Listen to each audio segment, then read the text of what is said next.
Hi all. Whenever we try to watch a YouTube video about motivation and inspiration, most of the time we notice that people introduce themselves first. And I'm no one, very common like you all. So I really do not have any introduction at all. Working as a marketing manager, and I have been trying to take my feet apart on certain aspects and all. But then when you have certain time, you are doing some kind of studies, you are trying to evaluate yourself based on the acquired knowledge and all. So I also feel that probably there are something even I could share, at least I could try to share. So I came across this experience. It's not off late, but quite often in our daily corporate lives. People try to inspire us, motivate us based on lots of success stories, lots and lots and lots of success stories, which is actually great. However, friends, do you really all think that the success stories we heard every often is a success stories for those successful people all on a sudden?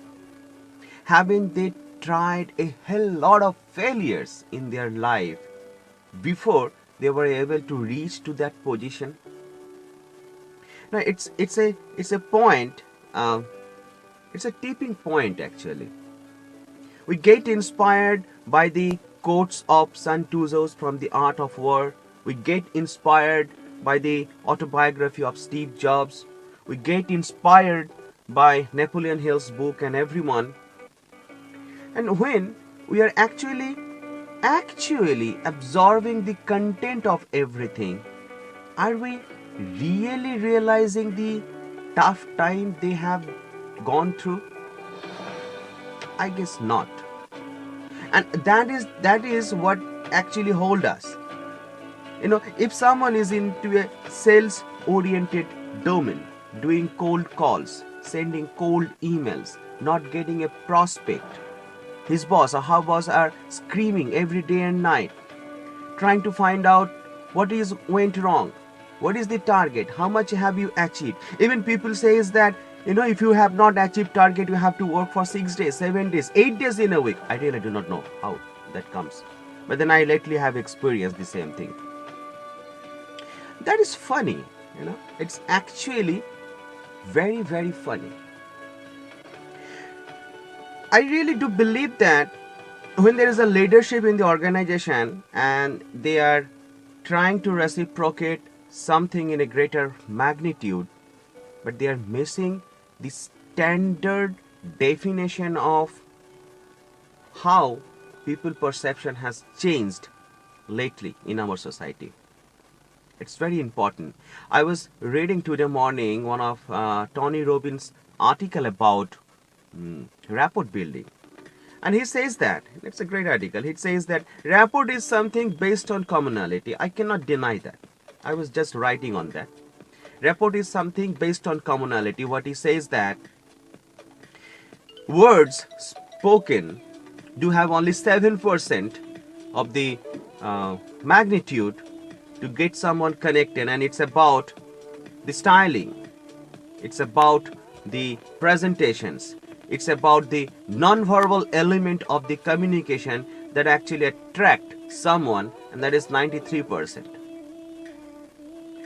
Can you reciprocate yourself? Can you imagine yourself in the same scenario? Now I'm from India. I've been doing international marketing for quite some time, working on a SaaS product. I'm trying to get my first 100 customers.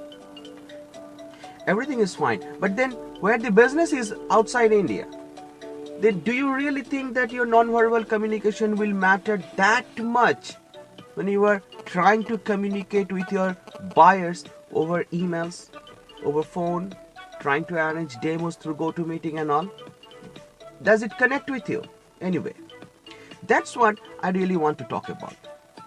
So what happened here is that when there is a pressure orientation coming from the senior management and all, people start disbelieving their own belief. Don't do that. If anyone is listening to me, listen to me very carefully. understand the fact, when you are absolutely down to your fear, you are not going to achieve anything. Absolutely, you're not going to achieve anything. There are 6 styles of fear: fear of age, fear of non-communality, fear of getting old, fear of getting rejected, fear of superstitions. So these fears club together in your mind. It sits on the top of your belief system, and it do not allow you to change. Understand this fact very clearly. We have changed a lot. Our consumer orientation has changed a lot. Today, where is the email opening rate? 3%, 4% maximum? Do you really think that the gradual emails, 250 emails, 300 emails that my prospect is receiving every day does make any sense to them if it is not coming from a known source? Absolutely not. Take this teaching into certain actions. What happens here is that whenever you are trying to reach to some of your stated objective and you are finding it very difficult, you are getting rejected in every step that you are probably trying to take, sit down, relax, remove your mental chatters. Absolutely try to make something, or absolutely try to be something where you are positioned yourself on absolute silence. When you think that you probably have reached to that absolute silence, you will have certain dimension open in your own mindset, and that will probably help you. That is helping me to a certain extent, and that will probably help you. There will be so much of the talks inside the organization, outside the organization, that will fuel you up, that will try to make you arrogant, that will hurt your ego. But understand all these things. Nothing's gonna change the perception. Now, if you yourself is getting monitored, controlled, and probably evaluated by the outside factors so much, then how do you define your studies? How do you respect your learnings? It doesn't happen that way. Understand, product or services is not getting sold, or it's not getting, buyers are not buying them because that's a product or service. It doesn't matter what you are doing, what product you are selling, what service you are rendering. It is what story you are telling.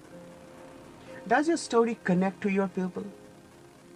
Are you able to fabricate? Are you able to join your words, your communication, your essence of passions in certain definitive way that it connects with your audiences?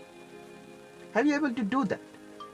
See, Tony Robbins, in one of his talks, he said that inclusive language, when it is, understand this very carefully, language, when it is inclusive, it actually reduces the linguistic barrier.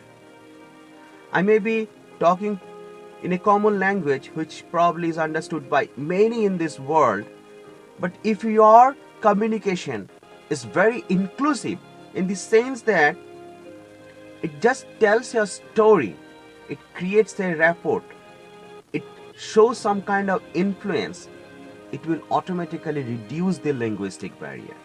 Your story will be heard, believe me. If you can organize your story in that way that it feels like energetic, it feels like influence, it feels like it connects with me, believe me, it will be heard. Whatever you do, product, service, any NGO work, whatever you do, construct your story. It's the story that is always been heard and nothing else. No one buy a product, no one buy a service these days. Everyone buys a story. Everyone loves to read a story. Everyone loves to be a part of that story. Haven't you heard stories in your childhood days? Haven't we heard stories in our childhood days? The stories opens up the imagination. Stories opens up our internal foundation, connects us with people. Create your stories.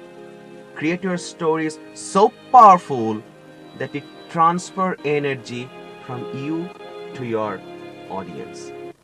Unless you are creating your stories, boss, unless you are able to create your stories, associate with your product or your service or anything whatever you do in your daily life, believe me, it's not going to be successful one. Try to create a story. Every time you do, try to create a story. Ignore the loose talks. Ignore the back talks. Ignore whatever people are saying out of their arrogance, out of their ego, out of their, what do you call that? That word which is, out of their procrastination. That's a big word, procrastination. Ignore it. Relax. Give it a second thought. Give it a boost. If it is not happening, don't stretch it like a chewing gum. Remove it from your life. Move on. But create your stories. If you really need to be, really need to be heard in your life, then create your stories. Thank you.